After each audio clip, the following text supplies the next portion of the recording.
اور میرا سوال یہ تھا کہ ہمارے ادھر ایک ٹرینڈ ہے چلتا ہے کہ اگر ایک بندے کے ساتھ ناانصافی ہو جاتی ہے کمپنی میں، تو اسی سے پھر سوال مینجمنٹ پوچھتی ہے کہ اگر تم اس پلیس پر ہوتے، لائک اپر پلیس پر ہوتے، تو تم اسے کس طرح سے ایک ریفارمس ہمیں ایک اونر کو، لائک کمپنی کا جو ہوتا ہے وہ کیا تمہارے ساتھ زیادتی نہ کرے، اگر تمہاری جگہ کل کوئی اور بندہ آتا ہے تو پھر اس کے ساتھ زیادتی نہ ہو، تو اسی سے ریفارمس پوچھی جاتی ہیں، سگیشنز لیے جاتے ہیں۔ تو میرا آپ سے یہی سوال ہے کہ آپ یہ فرض کریں کہ آپ لائک مجلس شورا ہیں یا سادھو سائنٹسٹ بھی ہیں، تو آپ کے پاس کمپنی برار کی کہ بھائی میں نے اتنا کام کیا، اچانک مجھے بغیر نوٹیفیکیشن کے اتار دیا جاتا ہے، تو کیا آپ ریفارم جو ان سے نا سگیسٹ کرتے؟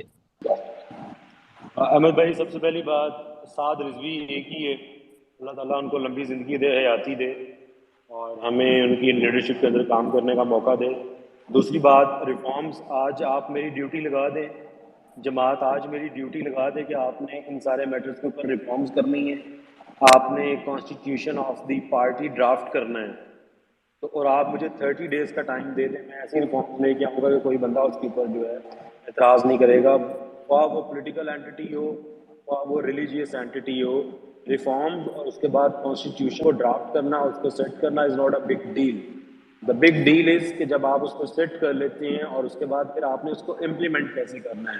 اور in the case of non implementation of that draft اور دوز سجیشنز اور دی لاز، یہ جو کانسٹیٹیوشنل کلازز آپ بناتے ہیں اس میں پھر پینلٹیز کیا ہوں گی، اس کا وہ امپلیمنٹیشن کرائٹیریا کیا ہوگا یا پینلٹیز اس کے اوپر کیا ہوں گی، وہ بیسکلی بڑی پرابلم وہ ہوتا ہے۔ تو ڈرافٹ کرنا اس کے اوپر کوئی بہت بڑا ایشو نہیں ہے۔ جیسے ابھی میں ایک ایشو رائز کر رہا ہوں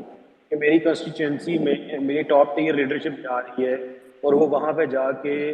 جو میرے اگینسٹ الیکشن کانٹیسٹ کر رہے ہیں ان کے پاس بیٹھے ہوئے ہیں، تو اس کے اوپر کیا ہونا چاہیے؟ تو اس کے اوپر اگر تو دیکھیں، اس کے اوپر ہمیں کانسٹیٹیوشنل ڈرافٹ ایسا کر لینا چاہیے کہ اگر تو وہ اس مقصد کے لیے جا رہے ہیں کہ وہ تحریک لبیک پاکستان کو جوائن کر لیں تو گڈ اینف، مجھے اس کے اوپر بالکل اعتراض نہیں کرنا چاہیے، مجھے خوش ہونا چاہیے، اور مجھے اس چیز پہ بھی خوش ہونا چاہیے کہ پہلے اس حلقے میں ایک امیدوار تھا، آج 2 ہو گئے ہیں، ان دونوں میں سے جو بیٹر ہوگا وہ الیکشن کانٹیسٹ کر لے گا۔ لیکن اگر آپ اس وجہ سے جا رہے ہیں کہ آپ کے ایک وہ مرید ہیں اور آپ کے مرید نے ہی ٹائم لے کے دے دیا ہے اور آپ کو وہاں پہ اچھا کھانا بھی مل جائے گا، اچھے پیسے بھی مل جائیں گے تقریر کرنے کے، اور آپ سارے معاملات کو کر کے آپ آ جائیں گے اور اپنے اس سارے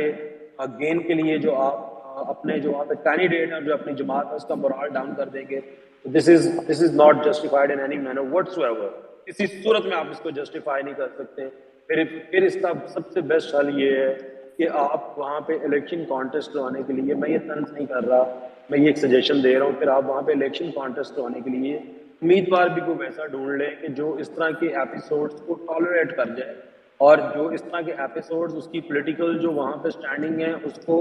افیکٹ نہ کریں، کسی صورت بھی اس کو افیکٹ نہ کریں، اور وہ اس کے اوپر کمپرومائز کرتا رہے، اور وہ کہے گا ٹھیک ہے جیتنا تو میں نے ہے نہیں ہے، یا دیکھی جائے گی جب باری آئے گی الیکشن ہی لڑنا ہے، 2-4 لاکھ خرچہ کروں گا اور الیکشن خانہ پوری کرنی ہے، تو دین اٹس گڈ اینف۔ اور اگر آپ نے you will have to win the election, you will have to make it to the assemblies, اور you will have to give them the I'm not saying that I'm going to win the election in any case, but if you have to give them a good competition, then you will have to work accordingly and you'll have to comply with those rules and regulations۔ اس کے اوپر ایک political جو norms ہیں، جو پولیٹیکلز جو ہمارے traditions ہیں، اس کے اوپر آپ کو چلنا پڑے گا، آپ کو یہ چیز دیکھنی پڑے گی۔ ایسا تو نہیں ہو سکتا کہ جو میرا مخالف جس نے نون لیگ کا الیکشن لڑنا ہے وہ اپنے گھر بیٹھا اور اس کو پتا چلے، وہ ایک ٹویٹر سپیس کر رہا ہو اور اس کو پتا چلے کہ نواز شریف آج عثمان خضر مانگٹ کے گھر بیٹھا ہوا ہے، تو اس بندے پہ اور اس ضلع کی نون لیگ کے کارکنوں پہ کیا گزرے گی کہ نواز شریف تو تحریک لبیک پاکستان کے امیدوار کے گھر میں بیٹھا ہوا ہے۔ وہی چیز آج عثمان خضر مانگٹ پہ اور حافظ آباد کے ایک ایک کارکن کے اوپر گزر رہی ہے کہ ہر کارکن ہم ہیں، امیدوار ہم ہیں، عہدیدار ہم ہیں، ہر چیز ہم میں، لیکن جو ہماری لیڈرشپ ہے وہ ہمارے مخالفوں کے گھر میں بیٹھی ہوئی ہے۔ آئی ہوپ کہ آپ اس پین کو اور اس سچویشن کو انڈرسٹینڈ کرنے کی کوشش کریں گے۔ Like if I'm not sincere with the party, if I'm going to left the party، اگر میں چھوڑ کے جا رہا ہوں تو پھر یہ چیزیں میرے لیے میٹر نہیں کرتی، اور اگر if I'm here to stay، if I'm here to contest the election، if I'm here to stay on the ideology given by the Baba Ji Rahmatullah Alayh، so then تو یہ چیزیں مجھے ہرٹ کریں گی، اور جب مجھے ہرٹ کریں گی اور میں ان کو ایکسپریس نہیں کروں گا تو میرے دل میں نفرت پیدا ہوگی. تو بجائے دل میں نفرت پیدا ہو میں ایکسپریس کر کے at the cost of my reputation, یہ میں بہت بڑی بات کر رہا ہوں، میں at the cost of my reputation میں ایسی چیزوں کو رائز کرتا رہوں گا، ایسی چیزوں کے اوپر میں اسٹینڈ لیتا رہوں گا. اس کا جو مرضی رزلٹ آئے، اس کا رزلٹ مجھے ٹکٹ نہ ملنے کی صورت میں آئے، پھر بھی یہ کوئی بڑی قیمت نہیں ہے. اگر پارٹی میں ریفارمز اس طرح آ سکتی ہیں تو I will keep struggling for that, اور میں اس کے اوپر اسٹینڈ لیتا رہوں گا. جو مرضی مجھے میسج کنوے کیا جاتا رہے، جو مرضی ہو، لیکن جو رائٹ ہے، حق کے اوپر کھڑا ہونا ہمیں بابا جی نے سکھایا ہے. اور اگر میں اپنے سامنے، اپنے آنکھوں کے سامنے بیڑا گرک ہوتا ہوا دیکھوں اور میں حق پہ نہ کھڑا ہوں تو پھر اس کا مطلب ہے کہ میں منافق ہوں اور میں اس منافقت کے ساتھ جو ہے سیٹل ڈاؤن کر گیا ہوں. تو ایسا نہیں ہو سکتا پھر. جی بہت شکریہ. اچھا آگے ہم آتے ہیں جی، نعمان شاہ موجود ہیں، پھر ڈائریکٹلی ہم آتے ہیں بھائی، شارٹ ہم کریں گے لے کے پھر